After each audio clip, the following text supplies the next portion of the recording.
the mind of God. There is a cosmic intelligence that is in all things and through all things. This is the one real substance. From it all things proceed. It is intelligent substance or mind stuff. It is God. Where there is no substance, there can be no intelligence, for where there is no substance, there is nothing. Where there is thought, there must be a substance which thinks.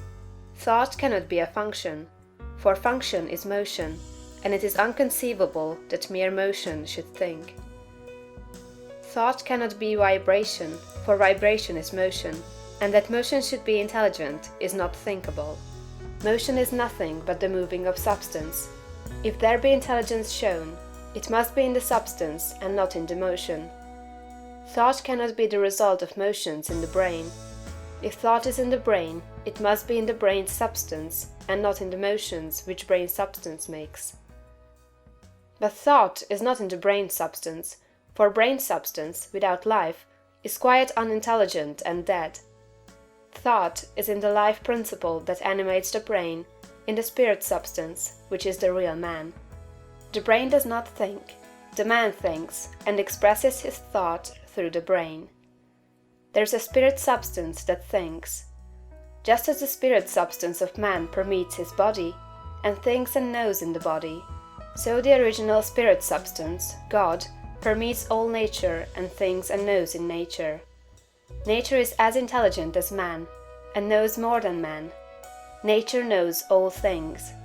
The All Mind has been in touch with all things from the beginning, and it contains all knowledge. Man's experience covers a few things, and these things man knows. But God's experience covers all the things that have happened since the creation, from the wreck of a planet or the passing of a comet to the fall of a sparrow. All that is and all that has been are present in the intelligence that is wrapped about us, and enfolds us and presses upon us from every side. All the encyclopedias men have written are but trivial affairs compared to the vast knowledge held by the mind in which men live, move, and have their being. The truth men perceive by inspiration are thoughts held in this mind. If they were not thoughts, man could not perceive them, for they would have no existence, and they could not exist as thoughts unless there is a mind for them to exist in, and the mind can be nothing else than a substance which thinks. Man is thinking substance, a portion of the cosmic substance. But man is limited, while the cosmic intelligence from which he sprang, which Jesus calls the Father, is unlimited. All intelligence, power, and force comes from the Father. Jesus recognized this and stated it very plainly. Over and over again, he ascribed all his wisdom and power to his unity with the Father, and to his perceiving the thoughts of God. My Father and I are one.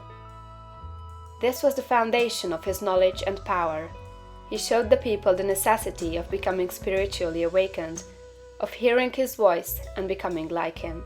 He compared the unthinking man who is the prey and sport of circumstances to the dead man in a tomb, and besought him to hear and come forth. God is spirit, he said. Be born again, become spiritually awake, and you may see his kingdom. Hear my voice, see what I am and what I do, and come forth and live. The words I speak are spirit and life. Accept them, and they will cause a well of water to spring up within you. Then you will have life within yourself. I do what I see the Father do, he said, meaning that he read the thoughts of God. The Father shows all things to the Son. If any man has the will to do the will of God, he shall know truth. My teaching is not my own, but his that sent me. You shall know the truth, and the truth shall make you free. The Spirit shall guide you into all truth. We are immersed in mind, and that mind contains all knowledge and all truth.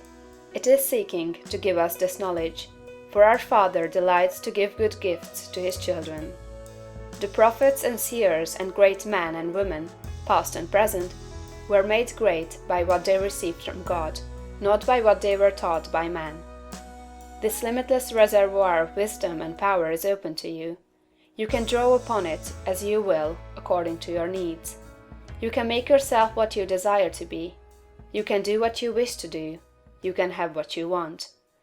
To accomplish this, you must learn to become one with the Father, so that you may perceive truth. So that you may have wisdom, and know the right ends to seek and the right means to use to attain those ends, and so that you may secure power and ability to use the means. In closing this chapter, resolve that you will now lay aside all else, and concentrate upon the attainment of conscious unity with God. Oh, when I am safe in my sylvan home, I tread on the pride of Greece and Rome, and when I am stretched beneath the pines, where the evening star so wholly shines, I laugh at the lore and pride of man, at the sophist schools and the learned clan, for what are they in all their high conceit, when man in the bush with God may meet?